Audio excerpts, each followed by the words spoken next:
இந்த பகுதியை உங்களுக்கு வழங்குவோர் பூர்ணிஸ் பொட்டிக், சென்னை. தமிழ்நாடு மக்கள் நல பணியாளர் சங்க மாநில ஒருங்கிணைப்பு குழு கூட்டத்தின் சார்பாக வந்திருக்கக்கூடிய பத்திரிகையாளர் சங்க ஊடக நண்பர்கள் அனைவருக்கும் மாலை நேர வணக்கத்தை தெரிவித்துக் கொள்கிறேன். எங்களது நியாயமான கோரிக்கைகளை உங்கள் வழிமுறையோடு எங்களது முதல்வர்கிட்ட எடுத்து கூறி எங்களுக்கு பணியாணை பெற்றுத்தர நீங்கள் எங்களுக்கு உதவி செய்ய வேண்டும் என பணியுடன் கேட்டுக்கொள்கிறேன். முதலாவதாக எங்களது தீர்மானம், புதிதாக அமைக்கப்பட்டுள்ள மாண்புமிகு முதல்வர் அவர்களிடம் நாங்கள் 36 ஆண்டு காலமாக நிறைவேற்றப்படாத கோரிக்கைகளை உங்கள் பத்திரிகை வாயிலாக எங்களுக்கு மீட்டு தர வேண்டும். முதலாவது கோரிக்கையாக, ஏற்கனவே எங்களுக்கு வழங்கப்பட்டு வந்த அரசாணை எண் 234 படி 50% அரசு துறைகளில் காலி பணியிடங்களில் 5% இடஒதுக்கீடு பெற்றுத்தர வேண்டும். அல்லது ஊராட்சி பிளஸ் ஊராட்சி ஒன்றியங்களில் வழங்கப்பட்ட ஊதியத்தை ஒரே ஊராட்சி ஒன்றியங்களில் வழங்குவதற்கு தாங்கள் கோரிக்கைகளை முன்வைக்க வேண்டும். மூன்றாவதாக, நாங்கள் 2006 காலமுறை ஊதியம் பெற்று வந்து வந்தோம். அது இடையில் நிறுத்தப்பட்டு விட்டது. அந்த காலமுறை ஊதியத்தை வழங்குவதற்கு தாங்கள் ஆவணம் செய்ய வேண்டுகிறோம். அடுத்தபடியாக, மாநிலம் முழுவதும் உள்ள மகாத்மா காந்தி தேசிய ஊரக வேலை உறுதி திட்டம் அந்த பணி நடைபெறும் போது இந்த மக்கள் நல பணியாளர்கள் முழு மூச்சா செயல்பட்டு அப்போதைய முதல்வர் டெல்லியில போய் முதல் மாநிலமாக தமிழ்நாடு திகழ்வதற்கு எங்கள் மக்கள் நல பணியாளர் சங்கம் முதன்மையாக இருந்தது. அதே மாதிரி இப்பொழுது பிஜி ராம்ஜி திட்டம் என்று பெயர் மாற்றப்பட்டுள்ளது. இந்த திட்டத்திலும் எங்கள் மக்கள் நல பணியாளர்கள் தான் என்எம்ஆரிலிருந்து மற்ற எல்லா அடிப்படை வேலைகளையும் செய்து கொண்டிருக்கிறார்கள். ஆனால் அதில் என்னவென்றால் பழைய என்எம்ஆரில் எங்களது பணியாளர்கள் கையெழுத்து விட்டார்கள். இந்த என்எம்ஆரில் கையெழுத்து இதுவரைக்கும் கையெழுத்து கேட்கறதுக்கு யாருமே முன்வரவில்லை. அதற்கு அந்த என்எம்ஆரில் முழுமை பழையபடியே எங்களது கையொப்பத்தை பெற்று அந்த திட்டத்தை செயல்படுத்துவதற்கு தாங்கள் உறுதுணையாக இருக்க வேண்டும்.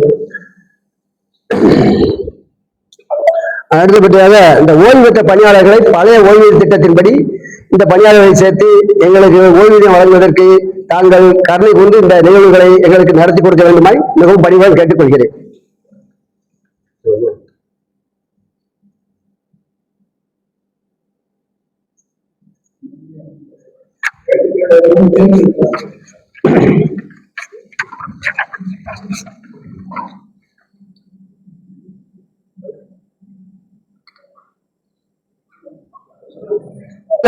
முதல்வரின் கவனத்திற்கு கொண்டு செல்ல வேண்டும்.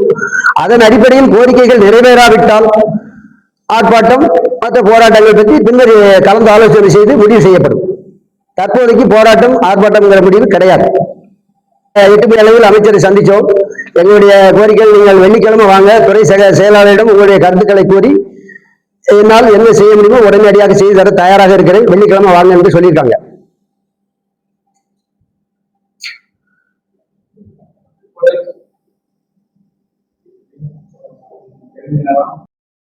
செவிசாய்க்கப்படவில்லை. அதனால் எங்களால் முடிஞ்ச அளவு போராடி பார்த்தோம். முதல்வரிடமும் பேசுவதற்கு எங்களுக்கு இடஒதுக்கீடு டைம் கொடுக்கல. போராட்டத்தை முடியாமல் போகும்போது எங்களை பல்வேறாக பிரிச்சு கேஸ் போட்டு சைதாப்பேட்டை நீதிமன்றத்தில் இன்னமும் வழக்கு நடந்து கொண்டிருக்கிறது எங்கள் பணியாளர் மீது. அப்ப 3 மாதத்துக்கு ஒருக்க நாங்கள் வாயிலாக வந்து சென்று தான் இருக்கிறோம். அந்த இப்போதைக்கு அந்த ஆட்சி மாறினாலும் எங்களுடைய காட்சிகள் மாறாமல் எங்களுடைய பணியாளர் நலன் இன்னும் இன்றைக்கு வரைக்கும் சிறப்பாக செயல்பட முடியவில்லை. காரணம், அந்த பழைய திட்டத்தை அப்படியே செயல்பட்டுன்னு சொல்றாங்க.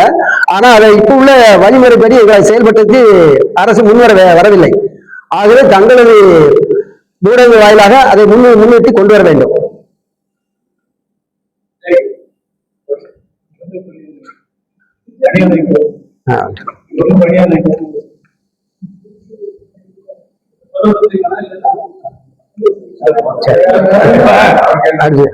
அது செயலாளர் பேசுவார். செயலாளர் கேளுங்க. இந்த அரசுக்கு எங்களுடைய பணியாளர்களுடைய இன்னலுக்கு தீர்வு கொடுக்கணும் இந்த அரசு மேல முழு நம்பிக்கை நாங்க வச்சிருக்கோம். துறை மந்திரி நாங்க சந்திச்சிருக்கோம். துறை மந்திரி 2 நாள்ல எங்க பணியாளர் வரத்துல இருக்காங்க. அவங்க கலந்து ஆலோசிச்சு, துறை செயலாளர் கலந்து ஆலோசிச்சு ஒரு நல்லது செஞ்சிருவாருங்கிற ஒரு உத்தரவாதத்தை கொடுத்துருக்காரு. கண்டிப்பா நல்லது செய்வார். இந்த அரசு மேல நாங்க நம்பிக்கை வச்சிருக்கோம்.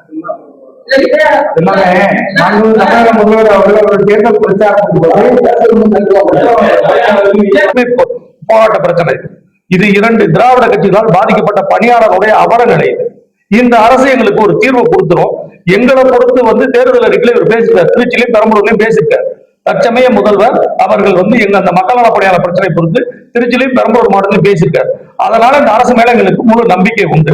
அதே மாதிரி இந்த அரசாணை 234 வந்து பாத்தீங்கன்னா 2286 பணியாளர்கள் வந்து பல்வேறு துறையில வந்து எங்க துறையில வந்து பணி புரிஞ்சு ஓய்வு பெற்றிருக்காங்க, முழு பலன் அடைஞ்சிருக்காங்க. எங்களுக்கு கொடுத்ததை எங்களுக்கு திரும்ப கொடுங்க அப்படின்னு தான் நாங்க இந்த அரசு கிட்ட கேட்கிறோம். இந்த அரசு மேல நம்பிக்கை உண்டு, கண்டிப்பா கொடுப்பாங்கன்னு நாங்க நம்புறோம். தேர்தல் பிரச்சாரத்தின் போதும் தேர்தலுடைய வாக்குறுதியின்படியே மக்கள் நல பணியாளருக்கு ஏன் நீங்க இது வரைக்கும் பணி நிரந்தரம் செய்யலன்னு சொல்லியிருக்காரு. நாங்க ஆட்சிக்கு வந்தா அந்த பணியாளர்கள் நாங்க கைவிட மாட்டோம்னு உறுதி கொடுத்திருக்காரு.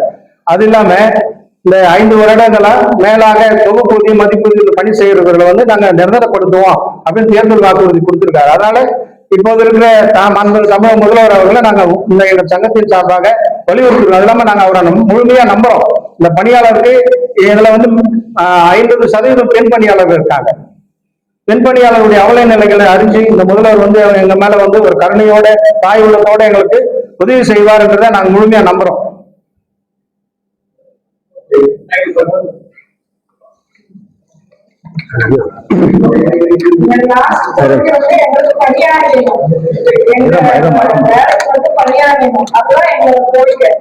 தமிழ்நாடு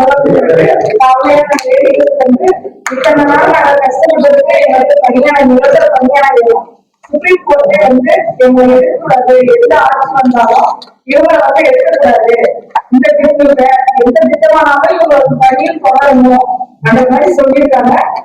அதனால நீங்க கல்யாணம் எடுக்கிறது வந்து 50% பெண் பணியாளர் இருக்கிறோம், 50% ஆண் பணியாளர் இருக்கிறோம். எல்லாரும் டிகிரி வைஸ் படிச்சிருக்கோம் இருக்கிறாங்க, 2007 இருக்காங்க.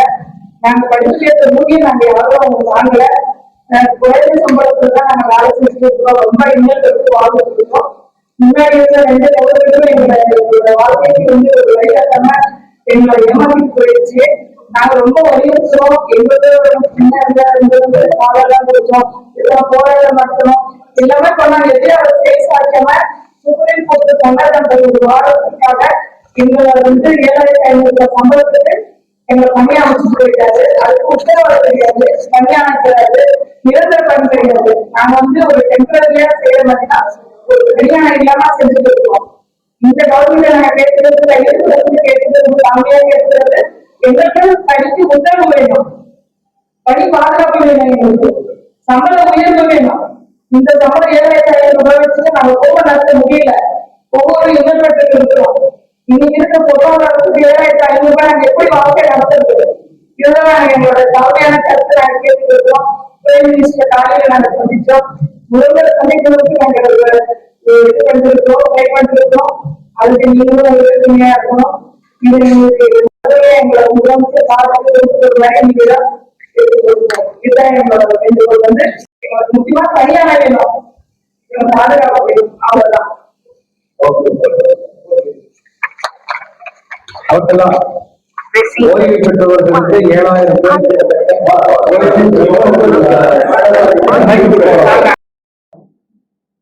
எத்தனையோ அரசுகள் கிட்ட எங்களுடைய கோரிக்கைகள் வலியுறுத்தியும் இதுவரை எங்களுக்கு நியாயம், நீதி, தர்மம் கிடைக்கவில்லை. மேலும் நாங்கள் உச்ச நீதிமன்றம், உயர் நீதிமன்றங்கள்ல பல்வேறு வழக்குகள் இது தொடர்பாக தொடரப்பட்டு அதன் அடிப்படையிலே பல்வேறு அம்சங்கள் எங்களை காப்பாற்றுகின்ற அம்சங்கள் இதே சென்னை உயர் நீதிமன்றத்தில் 2011-12 நிறைய தீர்ப்புகள் வழங்கப்பட்டுள்ளது, உச்ச நீதிமன்றத்திலும் வழங்கப்பட்டுள்ளது. அது அத்தனையும் எங்கள் வாழ்வாதாரத்தை காப்பாற்றப்பட்டுள்ளது. இருந்தாலும் அரசாங்கத்தினுடைய கொள்கை முடிவு என்ற போர்வையிலே அது நீர்த்து போக செய்துவிட்டார்கள். முற்றிலும் எங்கள் இந்த ஜென்மம், அதாவது எங்கள் ஒரு ஜெனரேஷன், நாங்கள் ஒரு அரசு ஊழியர் என்ற ஒரு கனவுல 200 ரூபாய், 500 ரூபாய், 750 ரூபாய், 1000 ரூபாய் என்று மிக குறைந்த சம்பள விகிதத்தில் ஒரு சமூக தொற்றுடன் சமூக ஒரு சேவை மனப்பான்மையுடன் அன்றைய அரசாங்கம் நியமித்தது. தொடர்ந்து வந்த அரசாங்கம் எங்களை கண்டுகொள்ளாமல் இன்றும் நாங்கள் இந்த மாதிரி உங்கள் பத்திரிகைகள் மன்றத்தின் மூலமாக இதை இதை உறுதிப்படுத்தி இதை வைரலாக செய்து நீங்கள் இந்த அரசாங்கத்தின் கவனத்திற்கு கொண்டு சென்று எங்களுக்கு ஒரு வாழ்வாதாரம் மீட்டெடுக்கின்ற வகையில எங்கள் ரைட்ஸ், ஃபண்டமெண்டல் ரைட்ஸ், ஆர்டிகல் 41 பிரகாரம் இந்திய அரசியலமைப்பு சட்டத்தில் ஒரு சாதாரண மனிதனுக்கு எங்களுக்கு வழங்க வேண்டிய நீதி, நேர்மை, வாழ்வாதார உரிமை அத்தனையும் இந்த கடந்த 30 ஆண்டுகளாக எங்களுக்கு இன்று வரை வழங்கப்படவில்லை. இதை கவனத்தில் கொண்டு இப்போ வந்திருக்கின்ற மாண்புமிகு தமிழக முதலமைச்சர் திரு விஜய் ஜோசப் அவர்களுடைய தலைமையிலே ஒரு மாற்றத்தை விரும்பி மக்கள் வாக்களித்துள்ளனர். அதன் அடிப்படையில் எங்களுக்கும் மாற்றம் வரும் என்ற ஒரு நம்பிக்கையின் அடிப்படையிலே இன்று உங்கள் பத்திரிகையாளர் மன்றத்தின் முன்பு எங்கள் அனைத்து கட்சி கூட்டமைப்பு சங்கத்தில் அனைத்து சங்க கூட்டமைப்பு குழு சார்பாக நாங்கள் உங்கள் முன் இந்த ஒரு கோரிக்கையை பதிவு செய்கின்றோம். இதை நீங்கள் நினைத்தால் இந்த இதுல கொண்டு சென்று மக்கள் மன்றத்திலே கொண்டு சென்று நிச்சயமாக எங்கள் வாழ்வாதார உரிமையை மீட்டெடுத்து தரும்படி உங்களை மன்றாடி விரும்பி கேட்டுக்கொள்கின்றோம். அடுத்ததாக எங்களுக்கு இழைக்கப்பட்ட நீதி, அநீதி, இதுவரை எந்த மத்திய அரசு ஊழியர்கள் கிட்டத்தட்ட 60 லட்சம் பேர், மாநில அரசு ஊழியர்கள் 16 லட்சம் பேர், இத்தனை அரசு ஊழியர்களிலும் எங்களுக்கு நேர்ந்த ஒரு அநீதி யாருக்கும் நேரவில்லை என்பதை நீங்கள் வலியுறுத்த வேண்டும் என்று இந்த ஒருங்கிணைந்த சங்கத்தின் சார்பிலே நாங்கள் பணிவோடு கேட்டுக்கொள்கின்றோம். நன்றி, வணக்கம். 240 நாள் பணி முடிஞ்சாவே அந்த ஊழியரை நீங்க அரசு ஊழியரா நீங்க பண்ணணும். இது விதி. இந்த விதியை பாத்தீங்கன்னா உங்களுக்கு 89-90ல மக்கள் நல பணியாளருங்கிற போஸ்ட் பாத்தீங்கன்னா திமுக அரசால் தோற்றுவிக்கப்பட்டது. திமுக அரசில் தோற்றுவிக்கப்பட்ட காரணத்தினாலேயே அடுத்து வந்த அதிமுக அரசு பணி நீக்கம் செய்யப்பட்டது. அடுத்து மறுபடியும் திமுக வந்த சர்க்கார் 96ல மறுபடியும் 2வது போஸ்ட் போடும்போது இதை வழிமுறையை சரி பண்ணி அரசு ஊழியராக்கிக்க வேண்டியது திமுகவுடைய கடமை. ஆனா அந்த கடமையை திமுக செய்யல.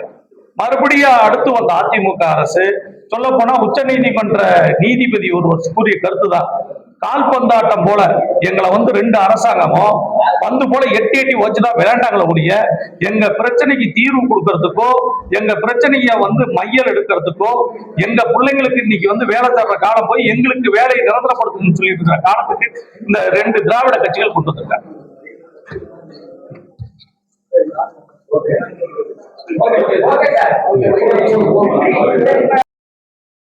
நம்ம பணியாளர்கள் வைக்கலாமா? எங்க பணியாளர்கள் வைக்கலாமா?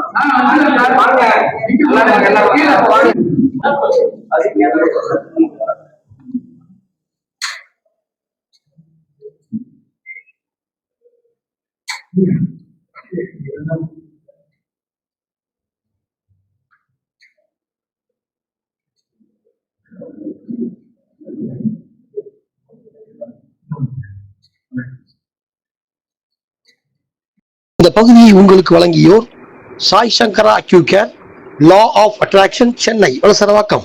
இந்த பகுதியை உங்களுக்கு வழங்கியோர் Haseena make over and aari work, Ramanathapuram.